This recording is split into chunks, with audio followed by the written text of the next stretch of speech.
J'aimerais vous parler d'un truc aujourd'hui qui touche tout le monde, c'est l'addiction. Alors selon l'OMS, aujourd'hui, on a à peu près 1,3 milliard de personnes dans le monde qui sont dépendants de substances illicites ou illicites. On vit dans une société où tout va excessivement vite. On a les réseaux sociaux, on a le téléphone, tout doit aller très vite, encore plus vite, toujours plus vite. Et le plaisir, c'est la même chose. Le plaisir doit être rapide, immédiat. On a accès à tout, tout de suite. Et l'addiction devient de plus en plus forte et de plus en plus facile.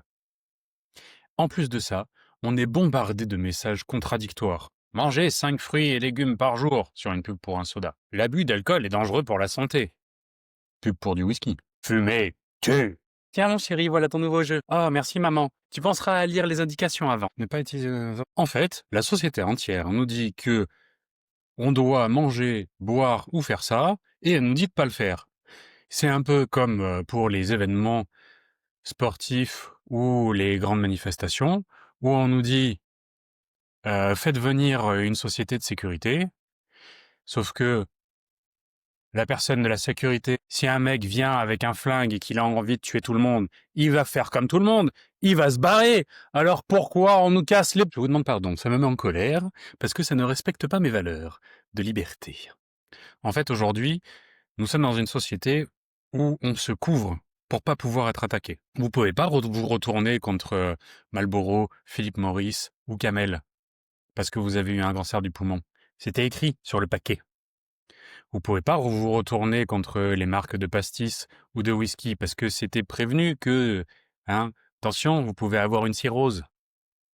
Vous pouvez pas vous retourner contre les sociétés de jeux vidéo parce que votre enfant est devenu accro ou épileptique. C'est écrit aussi dessus. Je pense que dans pas longtemps, on aura aussi un message pour l'utilisation des réseaux sociaux très addictifs. Alors pourquoi je vous parle de tout ça? Tout simplement parce que l'addiction, qui est compréhensible et difficilement vivable pour les personnes qui sont dedans, est absolument incompréhensible pour les personnes qui ne le vivent pas. Vous avez tous entendu une personne vous dire ah, vas-y, c'est bon, arrête de fumer, quoi. De toute façon, ça te sert à quoi? C'est nul de fumer. Bah, c'est facile, t'arrêtes, quoi. Et une personne qui fume, elle sait que c'est pas si facile. Pourquoi? Parce qu'elle a passé les différentes étapes qui mènent à la dépendance. Et c'est de ça dont nous allons parler aujourd'hui. La première étape, lorsque vous créez une dépendance, lorsque nous créons une dépendance, c'est le plaisir. On démarre quelque chose de nouveau, quelque chose qui nous fait du bien. Ça nous envoie directement un shot dans le cerveau de dopamine qui nous permet de nous sentir bien. Ça nous fait du bien. Et donc du coup, on se sent mieux. Voilà. L'alcool, la cigarette, les jeux vidéo, bref. Tout ça nous permet de nous sentir mieux. Instantanément. Hein? Oui. Non, encore 2 minutes. La deuxième étape, c'est la tolérance. C'est un petit peu plus, toujours plus d'ailleurs. Il nous faut un petit peu plus de la dose pour pouvoir nous sentir mieux. Parce que notre cerveau s'est habitué, s'est accoutumé à ce plaisir immédiat. Et donc envoie moins de dopamine en fonction de la dose. Ouais. Ouais. La troisième étape, c'est la perte de contrôle. C'est-à-dire que là, ça devient automatique. On ne réalise même plus qu'on est en train de pratiquer notre addiction. C'est-à-dire que je vais pas devant mon jeu vidéo parce que ça me fait plaisir, c'est je rentre, je vais devant mon jeu vidéo. J'ai même pas réfléchi. C'est devenu automatique de la même manière que j'appuie sur la pédale de débrayage pour passer la première. La quatrième étape, c'est la prise de conscience des effets négatifs. Et malgré tout, la poursuite. C'est-à-dire que là, on se rend bien compte que notre addiction est en train de générer quelque chose de négatif. Je fume, je tousse le matin, je bois, j'ai des problèmes de digestion, je suis devant les jeux vidéo, j'arrive pas à me lever le matin pour aller travailler, etc. Les réseaux sociaux, je n'ai plus de vie sociale, de vraie vie sociale, pas virtuelle. J'en ai conscience et j'arrive pas à arrêter. Et la cinquième étape, c'est la dépendance. C'est-à-dire que à cette phase-là, il n'y a même plus de plaisir. Le plaisir est terminé. On est dans un automatisme. On fait maintenant pour éviter le négatif. C'est-à-dire qu'on se rend bien compte que si on ne le fait pas, on va pas bien. Donc du coup, on le fait pour ne pas aller bien. Et il n'y a plus de plaisir, il n'y a plus de positif au fait de pratiquer son addiction. Et c'est là le réel état de dépendance et l'état dans lequel les personnes sont lorsqu'ils sont en situation de dépendance. C'est très difficile d'en sortir. Aujourd'hui, on sait que le coût social en France représente plus de 265 milliards d'euros par an de dépenses pour les drogues, l'alcool et le tabac. Après, on vient de parler du trou de la sécu. Le risque, si la dépendance n'est pas prise à temps, c'est de se retrouver justement dans cette cinquième étape, l'étape de la dépendance, qui crée un énorme sentiment d'incapacité, d'impossibilité à pouvoir changer de comportement. Imaginez-vous, vous êtes dans une... Qu'est-ce que je vais prendre comme métaphore? Pour faire une métaphore, imaginez que vous avez du mal à marcher et que vous prenez une canne.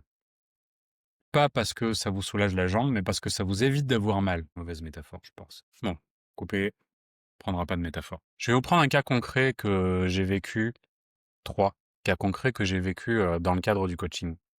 Le premier, c'était une cliente qui était devenue accro au travail.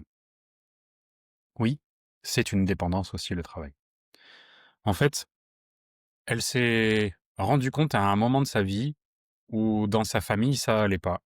Que quand elle se mettait dans le travail, elle obtenait ce qu'on appelle en analyse transactionnelle des strokes, c'est-à-dire des signes de reconnaissance positifs. C'est-à-dire qu'elle travaillait, c'était du bon travail, on la remerciait pour son travail. Ça lui faisait plaisir. Donc du coup, à un moment où ça allait pas dans sa famille, elle s'est mise à encore plus travailler pour avoir encore plus de reconnaissance. Et la perte de contrôle est arrivée très rapidement puisque le matin, elle se levait, elle était déjà en train de travailler, le week-end, elle travaillait, en vacances, elle travaillait. Effet négatif, dissension au sein de la famille, perte totale de contrôle sur ce ce qui ramenait réellement de la récompense ou pas. Et au finir, la dépendance, c'est-à-dire que dès que ça allait pas dans sa famille, dès que il y avait une dispute ou quoi que ce soit, c'est hop, fuite, je vais travailler. Elle a été à 2 doigts du divorce. Heureusement, elle est venue me voir en coaching avant. Voilà, je ne me présente pas comme un sauveur, c'est juste que elle a fait la démarche de pouvoir régler son problème de dépendance avant qu'il soit trop tard. Mais ce qui se passait dans son couple allait la mener à la séparation et elle en avait conscience. Le deuxième cas dont je vais vous parler, c'est un adolescent qui était devenu accro au porno. Pareil pour les mêmes principes. Période d'adolescence, découverte du corps, forcément, on se fait plaisir. Et puis, tolérance, donc il faut le faire de plus en plus. Et puis, perte de contrôle.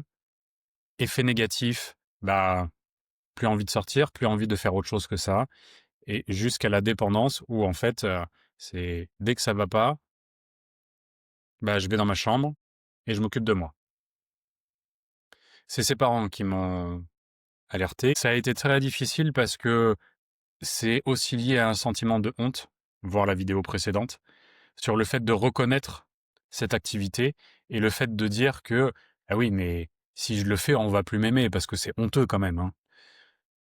Et bah oui, mais une fois que c'est posé, ça ne l'est plus. Et donc, on a pu régler ce problème-là, cette addiction qu'il avait, en reconnaissant le fait que il y a une partie de lui pour qui c'était normal, et il y a une autre partie de lui pour qui c'était une fuite.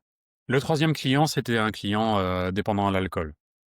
Ses phrases préférées, c'était j'arrête quand je veux et ça va, juste un verre ou juste un verre de plus. Très souvent, les problèmes qui sont liés à l'alcool ne sont pas juste l'alcool, mais la conséquence derrière qu'il peut y avoir de l'alcool. Il y a des personnes qui vont devenir violentes ou renfermées sur elles-mêmes, associables. Lui, il se mettait en colère dès qu'on parlait de son addiction. Et lorsqu'il est venu me voir, il a commencé en venant me voir en me disant moi, j'ai pas de problème, mais c'est ma femme qui me demande de venir vous voir. Donc le point de départ a été de reconnaître l'addiction, ce qui a été très très difficile pour lui, parce que l'étape 4 est une chose où on se rend compte des effets négatifs, mais il y a tout un miroir qu'on se met, il y a toute une façade qu'on se met pour ne pas reconnaître l'addiction parce qu'on veut absolument éviter de souffrir. L'être humain n'est pas dans une démarche de souffrance volontaire. On passe notre temps à éviter de souffrir. Il y en a pour qui c'est plus vrai que d'autres. Ouais. Ouais. C'est une manière de vivre. Mais on ne se lève pas le matin en se disant qu'est-ce que je vais prendre dans la gueule aujourd'hui? Non, on se lève le matin en essayant au maximum de se sentir le mieux possible. Donc, arriver à reconnaître pour ce client que il était en train d'éviter de souffrir grâce à ça et qu'il allait trouver un autre moyen pour ne pas souffrir a été très difficile. Et c'est d'ailleurs de ça dont je vais vous parler sur les différentes étapes pour sortir de la dépendance. Si vous rencontrez quelqu'un autour de vous que vous considérez comme dépendant, ou si vous-même vous constatez que vous l'êtes, je vous invite à suivre dans le lien dans les commentaires mon guide sur les 10 secrets de la confiance en soi. Vous y trouverez probablement des pistes pour pouvoir vous aider à vous reconnecter à vous et à ne pas sombrer dans la dépendance. Voilà maintenant de quelle manière je pratique la sortie de dépendance en coaching. La première étape, c'est de reconnaître la dépendance. Arrêter le lever de bouclier. Alors en général, les personnes qui ne sont pas dans la reconnaissance de la dépendance ne viennent pas me voir. On ne fait pas la démarche de venir sortir de là si on n'a pas reconnu qu'il y avait un problème.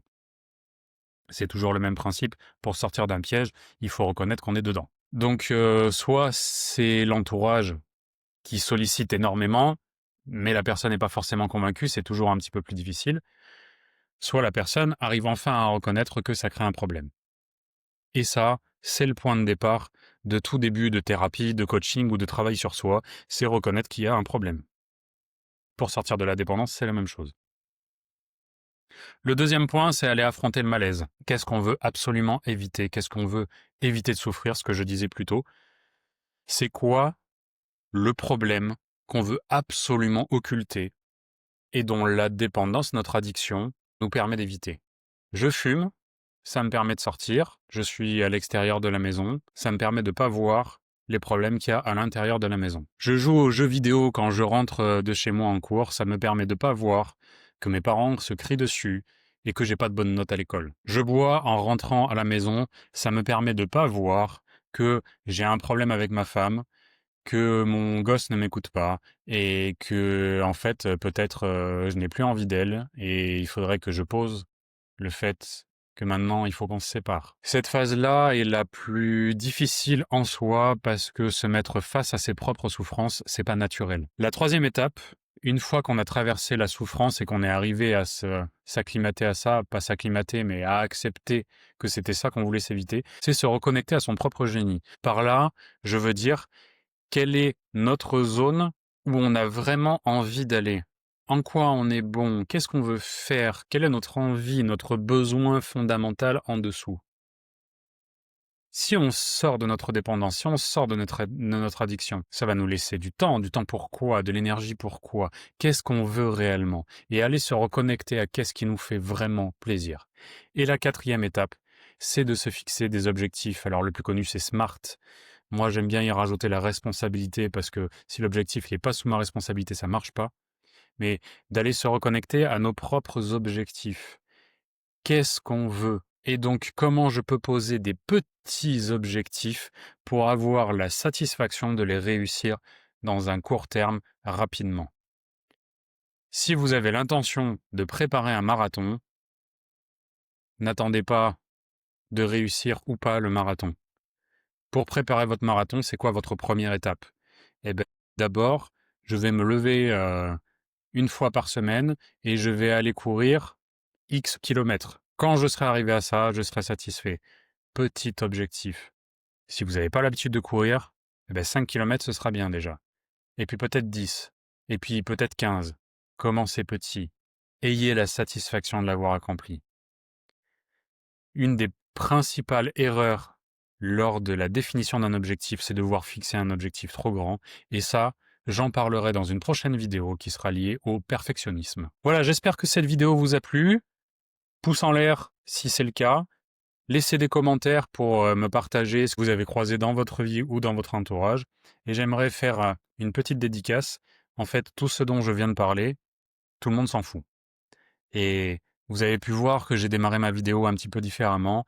Je cherche à faire un hommage et j'espère qu'il l'aura, pour Axel Latuida, qui anime une chaîne YouTube qui s'appelle Tout le monde s'en fout, qui a des sujets sociétaux et de développement personnel très orientés. Je trouve sa chaîne très bien faite. Je suis même allé voir son spectacle, qui est le syndrome de Michel. Je vous invite à aller le voir aussi. Je vous invite à suivre sa chaîne et il a été très inspirant pour moi. Donc Axel, si jamais tu regardes cette vidéo, merci de ton inspiration. À très bientôt et surtout pensez bien, vous avez le droit d'être vous-même, alors soyez qui vous avez envie d'être.